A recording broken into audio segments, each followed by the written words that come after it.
I want to encourage you to please be an active tweeter today if you're active on Twitter. It's really helpful to get the sound bites from the conference so that when you go back to the office, you can remember some of the things that were said. I'm trying to tweet, and you're welcome to retweet my tweets. If you do tweet, use the hashtag LFMS18. And I will introduce the panel moderator, and you're going to introduce your panel, I assume. Okay? So actually, it's a pleasure to introduce Steve Blundell, who we've had a chance to work together, who is the head of Acritas Advisors. He's been a leader in consulting to professional firms. This is your third year also at the Law Firm Marketing Summit, so I always look forward to the chance to catch up with Steve. He originally worked with Deloitte and PwC and Dentons and other esteemed organizations. And he works with some of the world's leading organizations, law firms, law firm networks, et cetera. So this panel is going to hit on a topic that I mentioned in my presentation this morning and dear to my heart about adding value. So, Steve, if you'd introduce your Thank you very much, Terry, and thanks for that introduction. My biography always sounds better when you actually narrate it, so thank you for that. On that front, let me introduce my fellow panelists. So on my left, I have Rob, who's Rob Chamberlain here from Eversheds Sutherland. He's a senior member of their marketing and business development team. And as we present our ideas, Rob's brief this morning is very much to set an international perspective for what's going on. Margarida Saragoca is sitting on my right. Margarida is the business development and clients director for VDA, which is one of the what should we say, magic circle firms, really, in Portugal, certainly one of the most outstanding firms in Lisbon. And Sean Twomey, on my extreme right, is Director of Marketing and Business Development for HFW, which used to be Holman Felix Willen, but now is HFW for short, which is great. And HFW, for those of you who don't know, is a rather unusual international law firm because it organises itself very much around sectors as opposed to the more conventional way around sort of practices, and perhaps Sean might reflect a little bit on the impact of that approach in terms of the way that you run a law firm. So our brief in this panel is just to talk a bit about how the marketing and business development teams in firms can actually demonstrate value that actually contributes to profitability. Really appreciate Annabelle's honesty, actually, Annabelle. It's very easy, I think, to stand up here and make it sound as though everything's fine and dandy and really easy to do. And you were amazingly candid and honest, so thank you. And we'll probably try and continue that theme if we can. And in so doing, actually, I would like to invite you guys in the group here just to participate in our discussion. So what we're going to do is we're going to posit a few ideas from each of the panel members, and then I'm just going to throw it open to you guys to ask whatever you like. You've got three extremely experienced and long-standing marketers sitting on the stage here. I exclude myself from that group, but I'll have a flying kick at it if they're struggling. But please do sort of ask any questions that you want to around this area of how on earth we really demonstrate the value of what we do in these law firms, which I think is a bit of a challenge. So, Rob, without any further ado, I'm going to ask you first and foremost. You suggested to me that your perspective is very much an international one. You used a phrase in the note that you sent to me last week, which was actually speaking in the language of a lawyer, which I thought was an interesting expression. So how does one speak in the language of a lawyer when you're trying to demonstrate value to this sort of big international community? It's really difficult. So as marketers, we tend to have our own language. And sometimes when you display that language in front of a group of senior lawyers, senior partners, they may miss the point slightly. So we can talk about reach, we can talk about, Steve, you and I constantly talk about consideration. They don't really get it explained like that because it's not what they see on a day-to-day basis with their clients. Of course, my client considers me. I go and see him every month, every quarter. I'm standing in front of him. And that's great. So, yeah, he does consider you.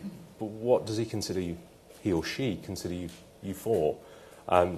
Steve and I have done some work recently, particularly on our M&A practice, where we are very ambitious to grow and get bigger deals, but actually our consideration is quite low there. So when I'm talking to partners, I then have to translate consideration into the strategic thinking they have. And sometimes that strategic thinking is quite simple.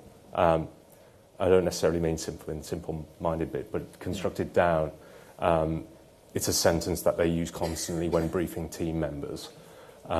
So when I'm talking about the marketing and business development response to that strategy, to that campaign, it has to be in the way that they understand. So the phrase we have is trusted to deliver global M&A, and that's the way I phrase it, not necessarily being considered on global elite deals or multi-jurisdictional deals, because it just doesn't resonate with the room. Rob, that's really, really interesting.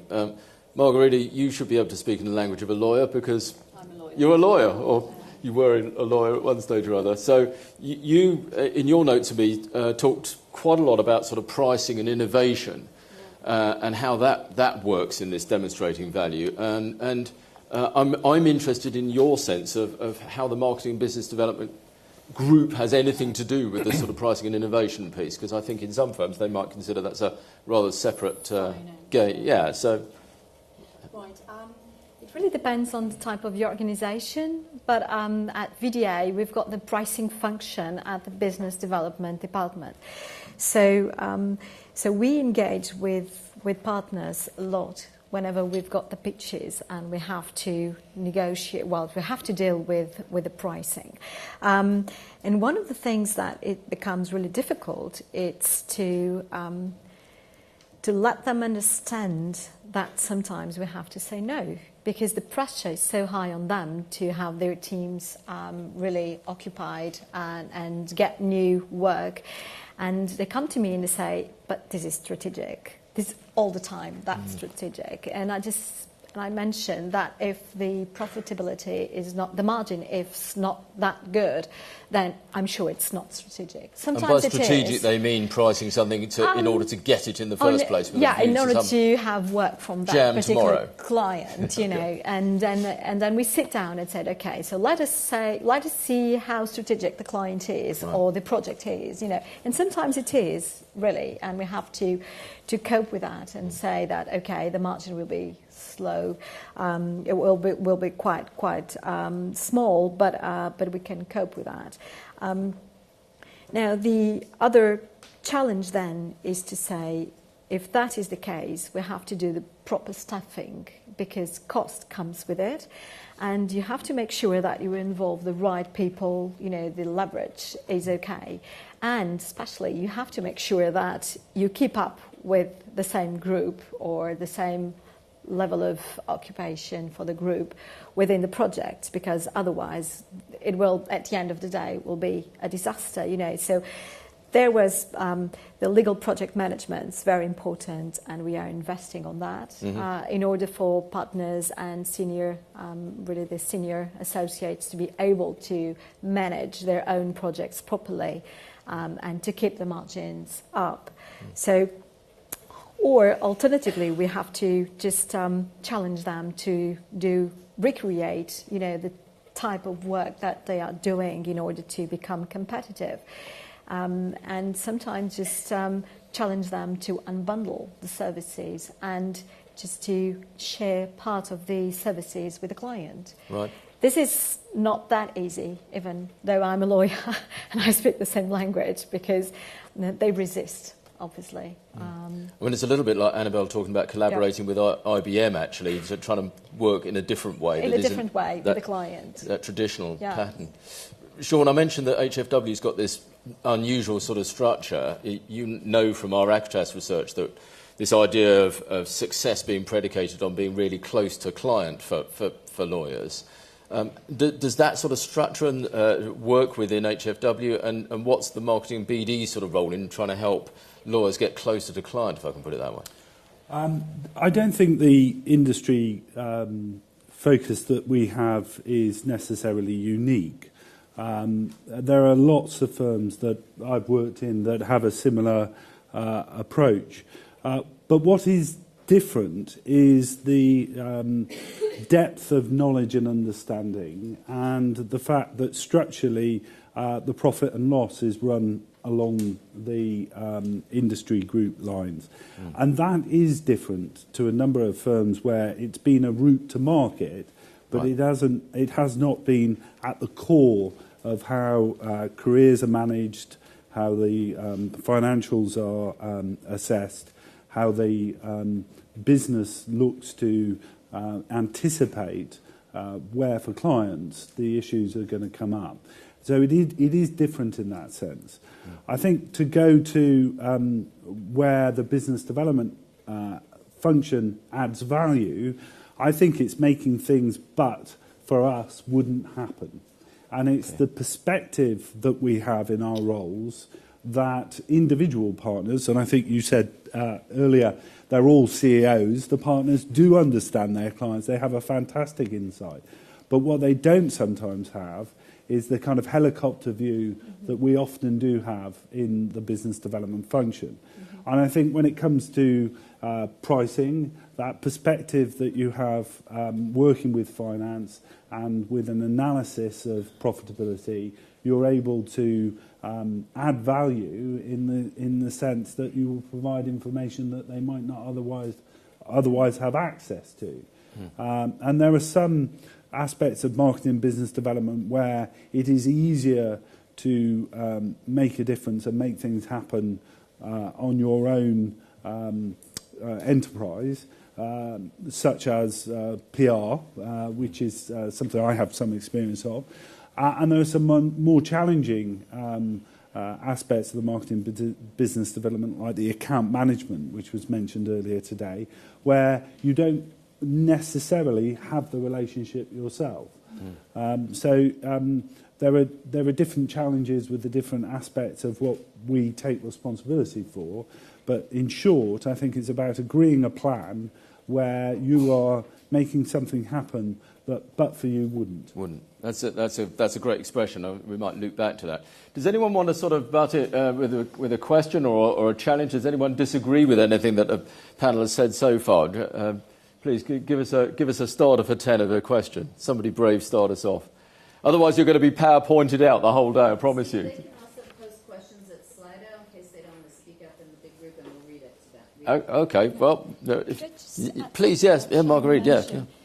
It's the fact that if it's dealt with in terms of pricing, if it's dealt with the business development department, then you make sure that the message to the market is consistent as well. Not only that you've got the helicopter view in terms of the clients, the industries, you get the insights from different experiences that you actually accumulate, but also the fact that you take to the market a very consistent message in terms of positioning and quality. Yeah. Anyone with a question? You'll start with Terry. Sure, why not? Brave lady. So, forever in law firms, they've said things like, how are you adding value? How are you affecting the bottom line? How are you affecting, you're just an expense to us. How do you address that with the people in your firm who are the doubters or the haters? Well, of the three guys on the panel, you probably sit in the biggest team, so there's probably people walking past your department every day going, what the hell do all these people do? So, do you want to have a go at that, Rob? Yeah, so in the international business, we've got roughly 100 marketers, and that includes specialists like pitch teams as well. So I know which side of the balance sheet we're seen to sit on. The bit that gets missed is actually the value of a conversation with us. So in any one day, I can talk to around 50 partners. And whilst I'm having conversations with them, not only am I sharing thoughts and getting thoughts back, I'm aggregating those thoughts. So hopefully the value is, as I aggregate those thoughts, I'm able to bring the insights to the conversation. There is a little bit, and this may say something about my personality type, if there are partners or indeed any level of fee earner who just don't get marketing and business development. I've got 185 partners in the group, and that's growing. I'd rather put my attention on to those that appreciate and value the support. I know I'm going to get bigger gains for that, and I can point when I have to justify my being of the successes I've worked with these people, and not spending hours upon hours trying to convince someone who doesn't want to get it, not just doesn't.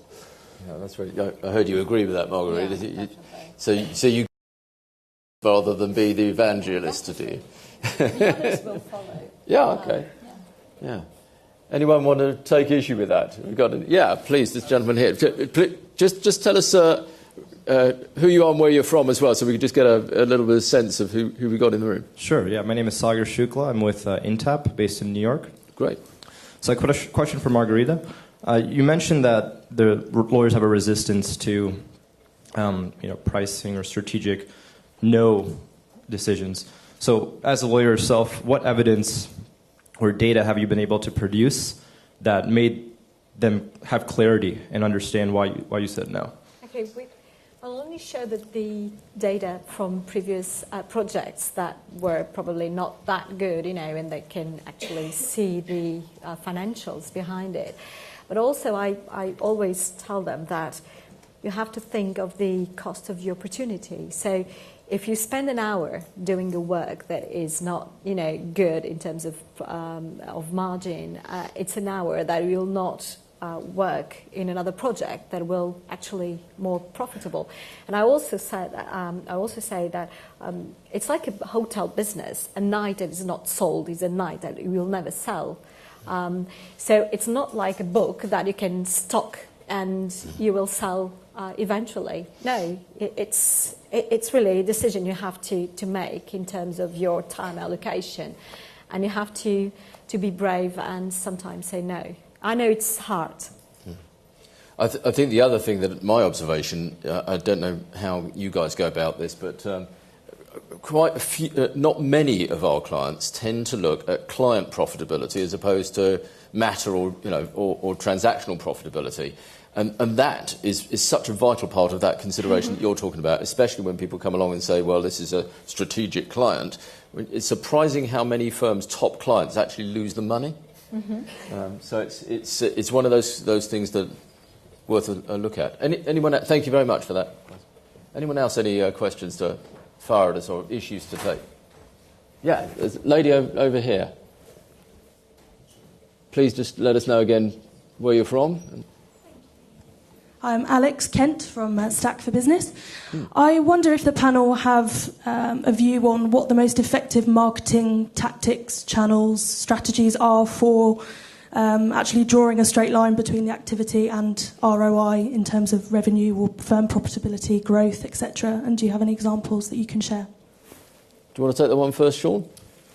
We've recently done a lot of research around return on investment, and it is a very challenging subject. As part of that research, we spent a lot of time seeing what had previously been done, and demonstrating a direct link is very challenging. And we didn't demonstrate a direct link, but what we did unreservedly demonstrate to the partnership was the importance of a sustained effort.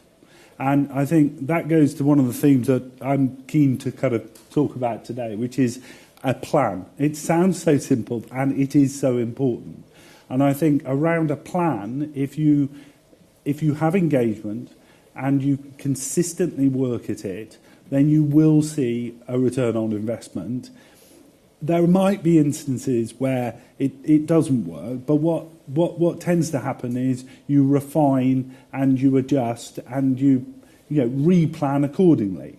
So I think where we have seen the most obvious link between the money spent and the ROI is the consistent contact with the clients around listening and understanding exactly what they're looking for. And with that knowledge and that insight, then we do see that there is a return.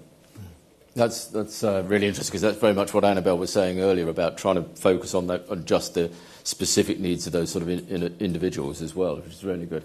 So, some of you will also know that we've actually done some work around this ROI measurement, and one of the things that I've discovered of professional firms generally is there's a bit of a fear factor of trying to create that literal correlation between activity and ROI, and therefore a lot of firms fight shy of measuring anything at all.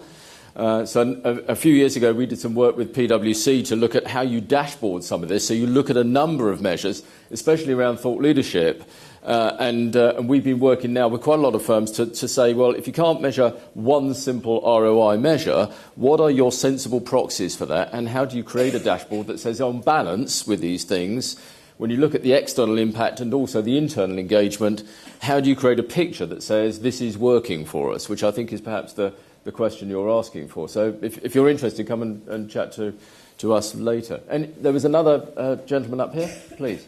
Yeah, Kevin Wheeler, Wheeler Associates. My question was also around ROI, and I just wondered whether the panel could expand on the sort of hard ROI stats that they compile, analyse, look at to demonstrate they're actually contributing to the bottom line. Kevin, line. by hard ROI stats, you mean things that you can actually measure rather than just a subjective judgment? Yeah, so if I went out and commissioned some independent research amongst clients and used that feedback to identify additional areas where we could sell services in, then I could form a link between the 100 grand I spent on the research and the additional millions that we identified in fee income. And I also could, if I had a key client program, look at how we work with the client teams to generate additional opportunity and then link that back to the time input by the BD teams. That's that sort of thing. Yeah, I just wonder whether they had any other measures, yeah. Do you want to have a look at that, Rob? What do you guys look at? Well, it's actually good timing because we're doing exactly what you've just suggested. I do remember some instances in earlier career where we measured ROI based on the feedback of the partners who were engaged, and if it was good, that was a thumbs up. The easiest things to measure, particularly in the environment we're now, is the digital channels. So we can downloads, web hits, social media interaction. That's all stuff we can measure and tick off. And those are, I guess, the softer ROI. The bit that becomes more difficult as you have a sales force of thousands out there, and each one of them CEOs are not really accountable, or not seeing themselves as accountable to be telling how we've used what you've provided us with to take out to clients. And it's absolutely right that we use our key client programs and our focus client programs to execute some of those campaigns. But there always is a link between seeing the types of business that's being bought in, that you're not necessarily in contact with partners about that align to the piece that you've put out to clients. And so the example I use, and again, Steve and I have worked on this, we've set some KPIs up about a thought leadership program, and those are all great KPIs. What I will be looking for 6-12 months out from that campaign landing is an increase in the volume of work aligned to that risk research. So are we seeing governance advice? Are we seeing regulatory advice? Particularly as I'm starting to see the research come back and show us some findings, I'm looking at the work we're doing around cyber risk. Interestingly, not Brexit. That's not coming up strong at all, which is crazy. Funny enough. Yeah. Data protection and brand management. Those are all the work areas I could expect to peak within the first 12, 24 months of that campaign running. What about you, Margarida? What do you try and measure in this, accepting perhaps there's no perfect science, but what sort of things do you look for in terms of metrics of effectiveness? Well, pretty much what we're saying in terms of the digital, and just seeing how things have gone with our campaigns or the information that was sent out. But unfortunately, not much of the other part of the campaigns. So, but definitely, this is something that we have to invest. Let me throw it back to you, Kevin, because you've knocked around this market for a long time. What would you look for? The sorts of things that I outlined. First and foremost, focus on key clients. That's where your bread and butter's coming from. I go into a lot of law firms. There's still an awful lot that firms should be doing in terms of going to their clients and getting objective, independent feedback. All right, you can rely to some extent on the partners coming back with anecdotes, but really you need to be sending somebody who is completely independent, who is able to sit down with the client and have a frank discussion about what more that firm could do for that client, what other opportunities there may well be, where other firms are perhaps failing, where your firm can get in and take some of those instructions. Yeah. And that really is the key for me, because once you start to have those conversations in a really independent, objective manner, you come back with so many opportunities. I'm just, I was going to use the word appalled. I won't use the word appalled. I'm just surprised law firms aren't having more of those independent discussions to unearth those sorts of opportunities, because so few of them are doing it. Well, here's a little factoid for you. So from our own Acritas research, when we speak to law firms, 3/4 of them reckon that they've got a client feedback system in place. We interview about 2,500 of the world's largest companies every year. Only 16% of those think they're ever asked by law firms for client feedback. So somewhere in the middle ground is a very big mismatch of what's going on. So thanks, Kevin, for that. This lady here in the front, please. Hi, good morning. Could you just pause just for a sec while we give you a mic, because it's ever such a big room and we really want to hear what you've got to say. Thank you. Please tell us where you're from as well. Hi, good morning. My name is Kirsty Shenton. I'm Global Client Relationship Manager for Squire Patton Boggs. I'm actually interested to ask Sean a question about the organisation of the firm around industry sectors. So I'm maybe wrongly assuming that's a relatively recent structural position. And what cultural changes did you have to get through to sort of change the emphasis to sectors rather than practice groups? Thank you. In the last 6 years it was introduced and I inherited it, but I think it has always been really at the heart of the business. I think culturally it's still something that is talked about and it is still something that is debated and it is still something that we have to accommodate. So I don't think there's any perfect structure. But I think insofar as priorities, if I can just pick up on what Kevin was saying, we need to focus on the clients, not on our internal departments.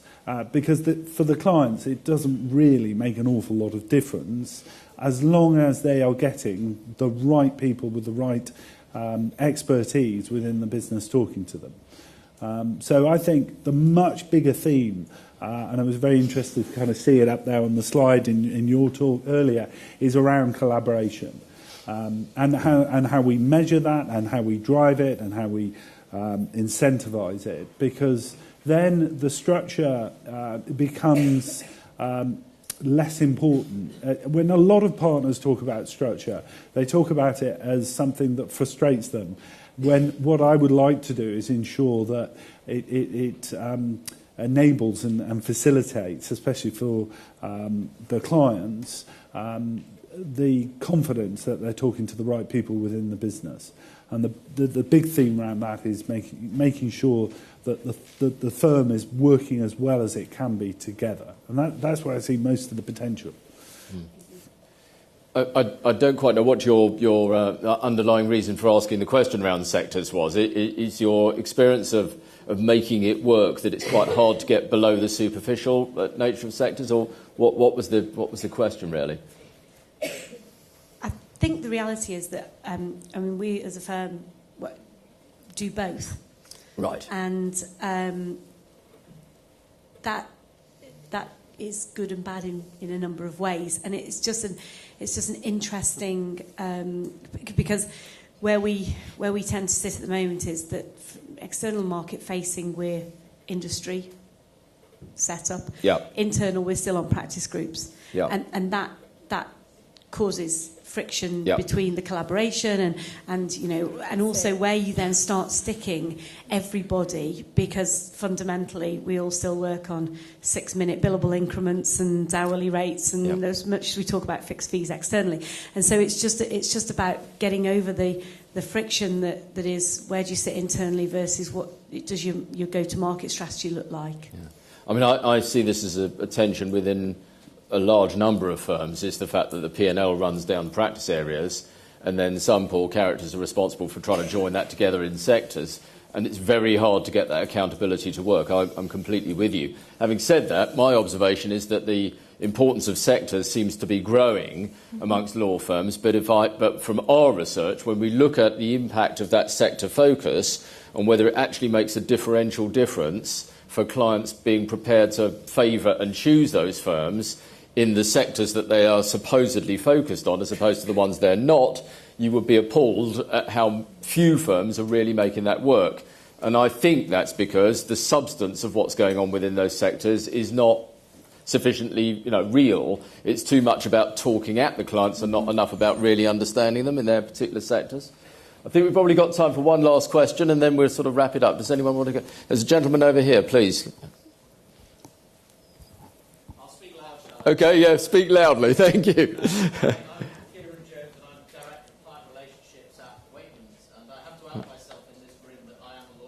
Okay. I probably have an interesting insight in terms of being a foot in both camps. And I was interested in Rob's comments about the lawyers walk past the marketing function and ask the question about what is the ROI around that and what are all these people doing.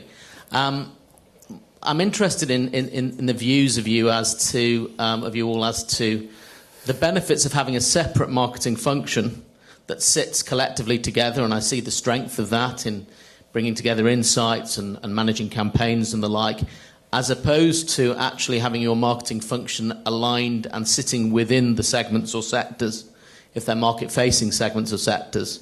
And it seems to me that there aren't many firms that have successfully done that. There may be good reasons for that. And maybe it's a bridge too far.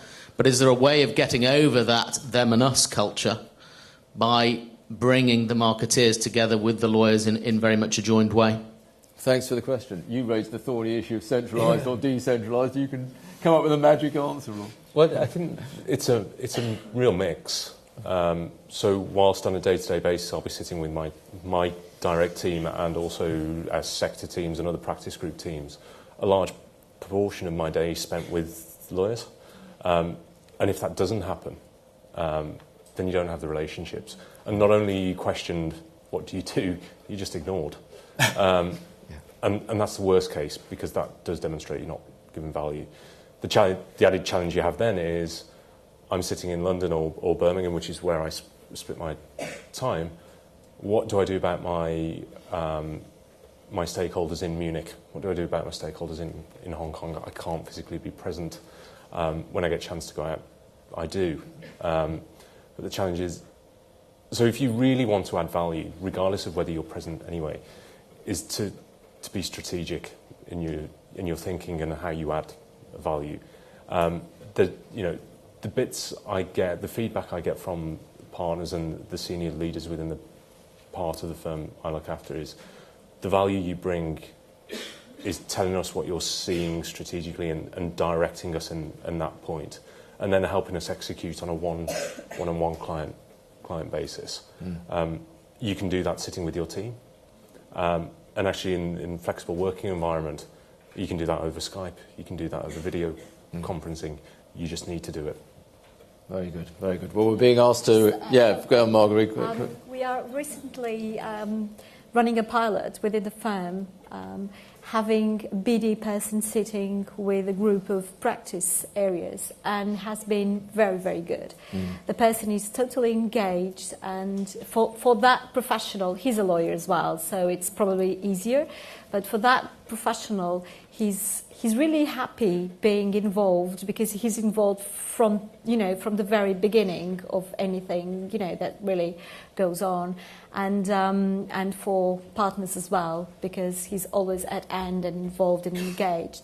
Now this is difficult for me as a director, because we have to make sure that he's still part of the team, so it's a compromise. But yeah, we do have daily meetings, really 10-minute daily meeting, and just make sure that he comes, and there is lots of information being sent to our internal WhatsApp or email group, but just to make sure that he's a part of the group. So it's difficult balance, but very rewarding both to him and the practice group. And I think the one thing that demonstrates is that there's no one-size-fits-all right answer, is there? Thank you to my panellists very much for participating, and thank you very much, Terry, for introducing us. Thank you so much.